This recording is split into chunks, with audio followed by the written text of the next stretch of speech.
In this segment, we are going to talk about some common troubleshooting and error messages that we get calls about from new machine owners. So the first one is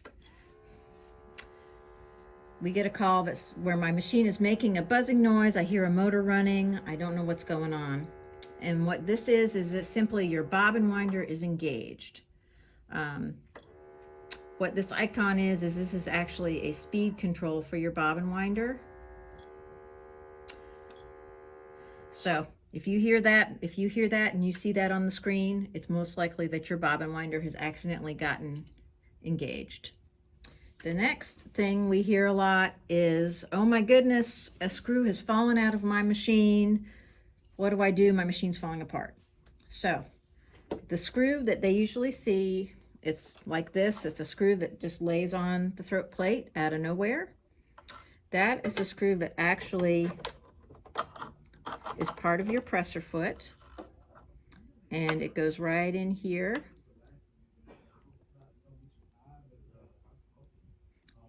Right here, and it's, if I can get it in, and its purpose is to hold the thread guide onto the back of your presser foot. So no worries, that is all that is. Another tip is that when you remove your throat plate, you're to lower your feed dogs.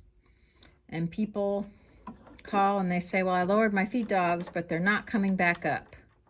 And the machine is actually a mechanical mechanism. The machine needs to actually take a stitch for the feed dogs to come back up. And you see there, they popped up.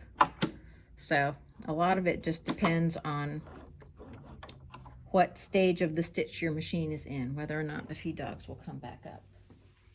All right, we are continuing with some of the most common issues that we get calls about on Bernina machines. And one of them is we get a call that says my machine will not sew a zigzag no matter which stitch that I select. So here you can see on the screen here, I've got a straight stitch. If I go to a zigzag, I go to the honeycomb, it's still only showing a straight stitch. And if I do a zigzag, it's not going to sew. And the reason that this is happening is that the machine has a safety feature, whereas if you have a straight stitch throat plate on and you tell the machine that you have that throat plate on, it will not allow you to zigzag and potentially break a needle. So if I look at my screen here, I've got the icon for the needle plate here. If I touch it, you can see that it thinks it's got the 0 millimeter single hole straight stitch throat plate on the machine. Once I select the 9 millimeter throat plate, I'm going to close the window. You can see now that the stitch width is showing correctly. So always make sure to check here to see what the machine thinks it has on it. Now, another way that the machine knows how wide to stitch is by what presser foot it thinks it has on it. So if I put the 1C on, I've got the 1C icon here, the machine is going to go, it's going to zigzag all the way to 9. So, however, when I put the regular number 1 foot on, the machine's only going to let me go to 5.5 because that is the width of the opening of the foot. The way the machine knows how wide to allow us to set the zigzag is it's got, the feet have lenses here, and the lenses tell the machine that it's okay to go all the way to the 9 millimeter width because it's got a 9 millimeter opening in the foot. So that's another way that the machine knows how wide to zigzag. Another not frequent, but sometimes we'll get a call that the person has the bobbin case stuck in the hook. And I couldn't get one stuck to show you, so we're just going to pretend this one is stuck. In normal conditions, you can just press on this lever and your bobbin case will pop right out. But if you happen to have one that will not come out, what you can do is take your little screwdriver and put it in this hole in the back and kind of give it a little bit of help.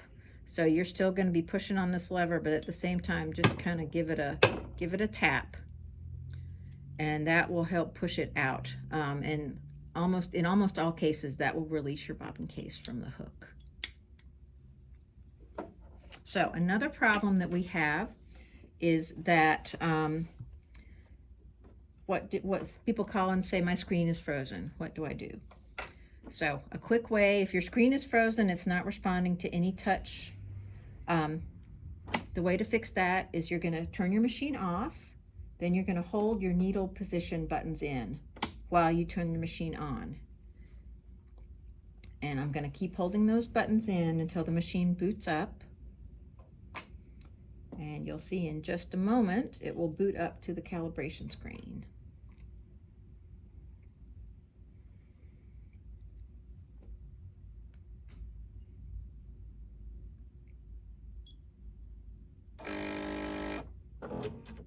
All right, so you see a screen here. This is the screen calibration. I'm going to take my stylus and I see this crosshair here. I'm just going to touch it in the middle of the crosshair. I'm going to touch this here, and I'm going to touch this here. And that is an easy way to recalibrate your screen if you're not able to touch the screen to get to this calibration screen. So now everything is working as it should. All right, we're back again with a continuation of our troubleshooting module of the service and maintenance videos. So on your screen here, you see a common error message, which is people call it the gears of death. I hate to call it the gears of death. Really, all this means is that your machine is somehow blocked and it's not able to move the way it wants to move. And I, on purpose, unthreaded some thread guides so that the machine would jam up. So here's what to do when you see these gears. And again, all this means is that your machine is not able to move where it needs to move. So first I'm going to X out of this. And in this case, the reason that those gears came up is that I unthreaded the first thread guide and took it out of the tension. Most cases, this is just where your machine, a thread has gotten caught. You've had a tangle, something, it's come out of the take-up lever. So what I would do, the first thing I would do is completely rethread my machine from top to bottom. And if you do have a jam, you're actually going to want to make sure that you clear out that thread jam just by taking everything, taking out parts. If there's any thread in there, you're going to take that out. Now I'm going to put it back in. All right. Make sure everything's threaded correctly.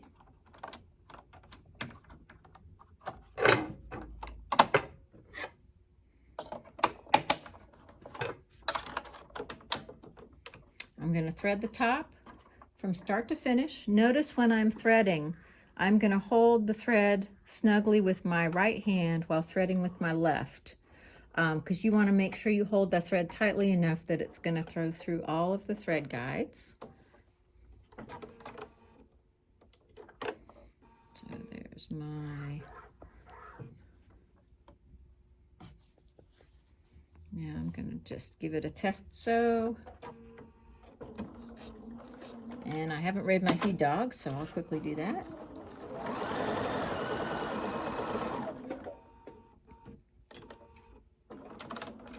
And we are good to go. All right, this is going to be the final video for our troubleshooting. This is also a common error message. And what this means is that the machine's bobbin sensor is thinking that your bobbin has run out when it actually hasn't. And most commonly, the reason for this is that people are sewing with their bobbin door open. So as soon as I close this door, I'm going to X out of that. I'm going to sew the other way.